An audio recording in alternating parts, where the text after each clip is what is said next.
Hello, friend.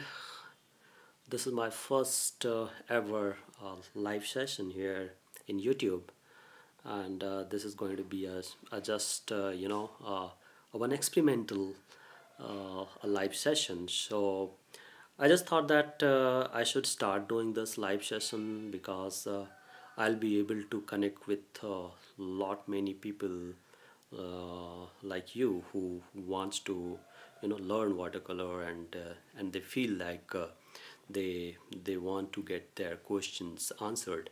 So I just thought that I should start doing this, and that's the reason I'm just doing it today. And I would encourage all of you to please ask your question if you have any questions, so probably I can answer all of those. uh, and I apologize if I'll be doing anything wrong here, so please forgive me. uh, so what I was talking about, I wanted to talk about the basics of watercolor, because a lot many people are thanks Garima. Yeah, so I would rather ask you to make it a more conversational kind of session. Uh, so I don't know how to say this. The questions. One sec.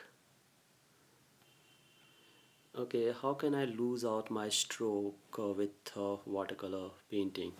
So basically, you need to you need to decide on how much water should be there in your brush, and that's really important because it all determines the amount of water you will have in your brush and the kind of the texture you want. So suppose in case if you want to have a little darker or probably a little rough texture kind of effect, so probably you need to mop a bit of your the water from your brush, and that's how you will be achieving those texture. And the watercolor is not about the textures, it's all about the other aspect, especially in the composition part, and your color selection is really critical here. um,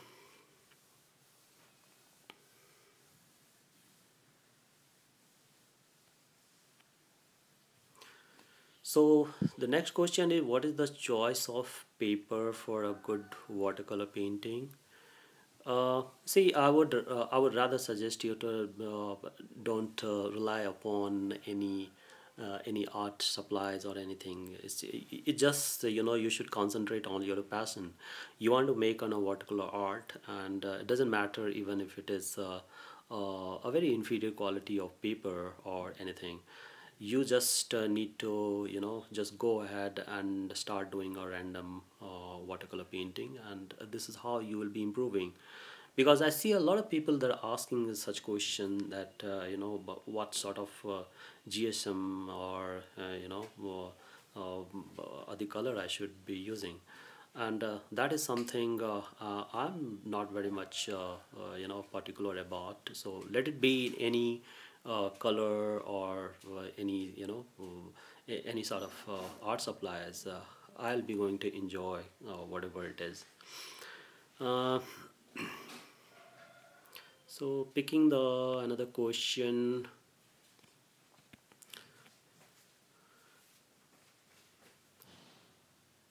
Nitin, you have used mission gold and cheap camel colors. A lot of difference between the two. Uh, don't say it's a cheap camelin color. I've been using this, and I've been thoroughly enjoying using this camelin. Yeah, I mean, if you look at the other watercolor tubes Gold Mission or any other product, which is quite expensive here in India, and I feel I feel that being an in the early watercolor learner, you should not go for a very high range of watercolor tubes. So I would rather suggest you to stick with a Camlin product, which is widely available in India, and you can use as much as possible, because you need to work a lot, right, initially, and you need to spend a lot many and you have to create a lot many watercolor. So you can't just go ahead and buy every time 5,000 of the art supplies and every time to create this. So it's a worth to use the Camlin watercolor, but yeah, if you're looking ahead for a good quality of the paintings and all, so still you can go ahead with the artist watercolor, has those capabilities, but machine and all is in a different ball game altogether. But I would suggest you to don't just rely upon the various art supplies. It's just like whatever you want to use it. You are an artist, so make that the art supply should not be a constraint at all. So just keep doing whatever you feel is the most appropriate, and keep your passion alive. So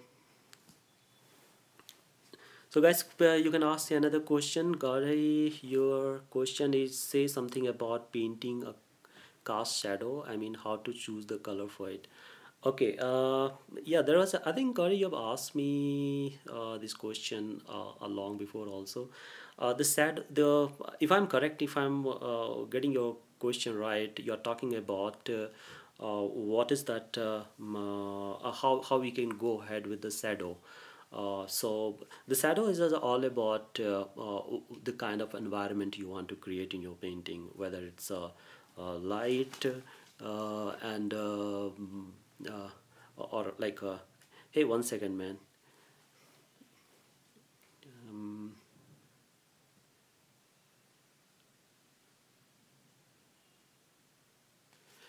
sorry, sorry guys. I was stuck with some other thing. uh, yeah, so I was talking about the shadow. The shadow is like what sort of the environment you want to create. So suppose if you want to create a shadow for a little evening time, so you need to determine what sort of color you need to have as a background.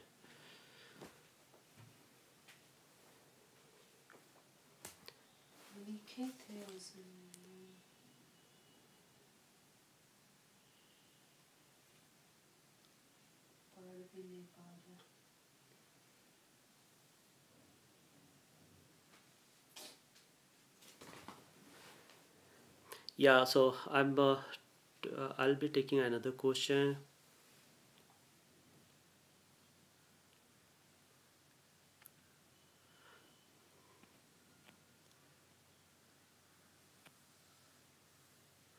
So Sujant, you're asking, is detailing in watercolor not recommended? No, it's not that case. I mean, it depends on what you want to create.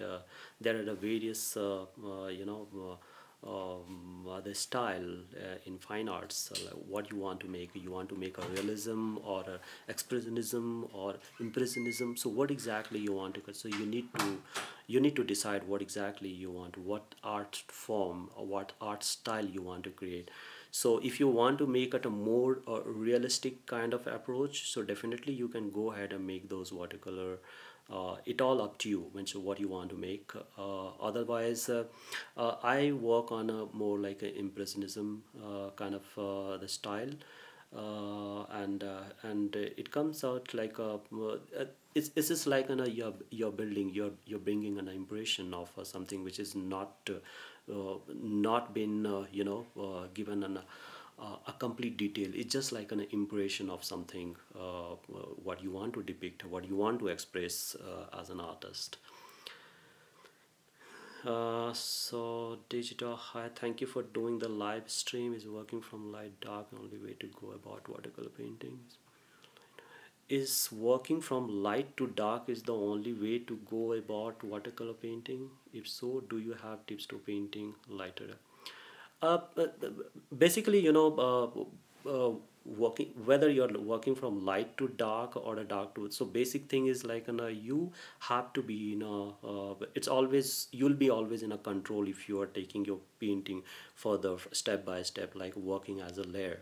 So like on a first the first layer should be on a lighter, and then you are actually, putting another layer which is a slightly darker than your first layer, and this is how you actually evolving your painting layer by layer.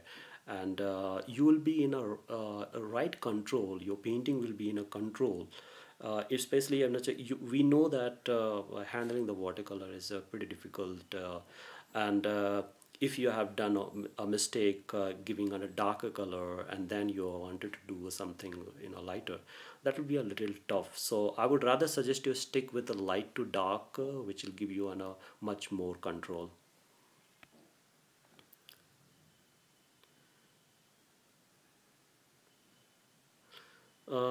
I hate preserving whites in watercolor. Do you try, Gauge? It depends. I mean, the various people have a different, the styles. So this is what it all up to you. I mean, if you want to keep that white in your painting, you can do that. Otherwise, so you can use that any other the method you want. So Ayush Mishra, your question is, I always struggle through unwanted watercolor bloom effect when water remains stagnant on paper. How to avoid them? Uh, so I don't know. I mean, is that something like your surface is not proper? So if that happens, so I would rather suggest you to make your surface is about 25 degree or 25 kind of. So your excess water will float down, and you'll not have that bloating kind of effect. And moreover, you also need to learn how to, the you need to know that how to paste your surface paper, so it will not give you a bloating kind of effect.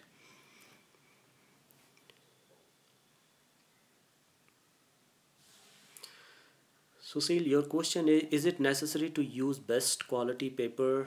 How about starting with artist paper? What is your thoughts? I think I've already told you about this context. Uh, I don't see any art material as a constant. You can always probably, if you want, if you are doing a watercolor very oftenly, I mean, in a day, one or two, you are making a painting, you can definitely go ahead and a normal or white sheet. It should not be even a watercolor paper. It should be just a general watercolor, a paper, a general paper, which used for the sketching and all. So that should also be sufficient here. So all I want to say is that to make a lot of art, lot make of art every day, like you have to do, if you are a student and you have a time to do that, so you have to make at least two painting each day. Or if you don't have much time, so probably you can just you can find some time to do a doodling. Suppose a lot many people, they do have a time only in the weekends and a very specific time at their office or anything. So they have to carry sketchbook and they start doing doodling. Or probably we have today a lot of pocket size watercolor box or the brushes, so you can use all of them and try to make a watercolor. So all I want to say is that do a lot of practice, which makes you a more mature, and it improves you.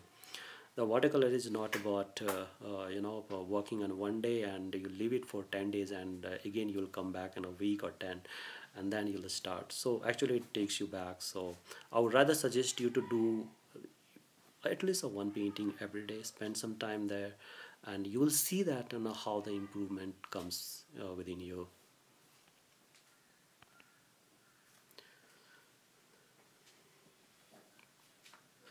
uh, so another question I will take, Nidhi, do you paint in a sketchbook, and if so, with the same style you do with a larger format?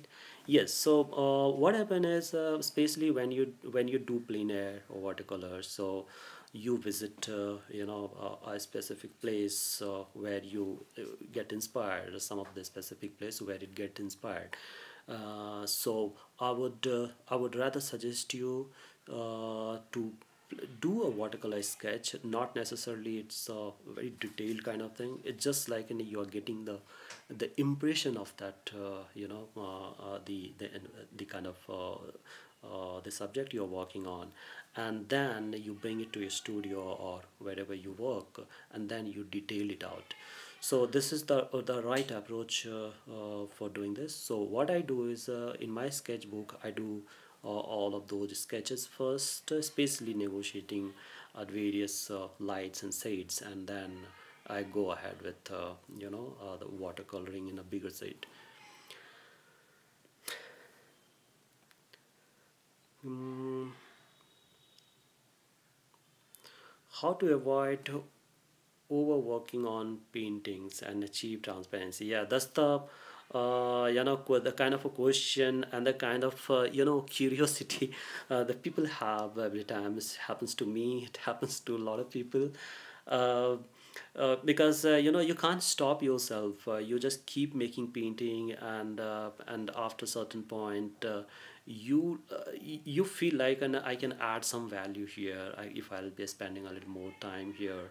So that's actually leads to you in a position where you'll end up with making a lot of what a lot of detailing in your painting.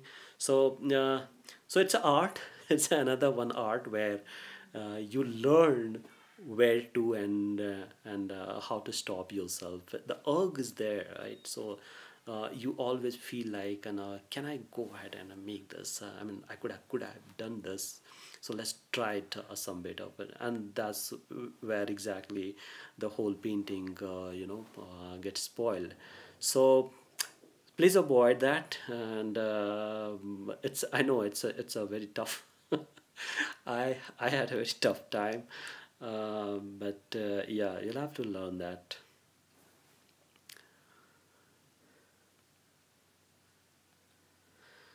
Okay, thank you so much, everyone. And I think, as I said, this is my just experimental, a live session today. So going further, I'll have a lot more engaging the live session with you guys.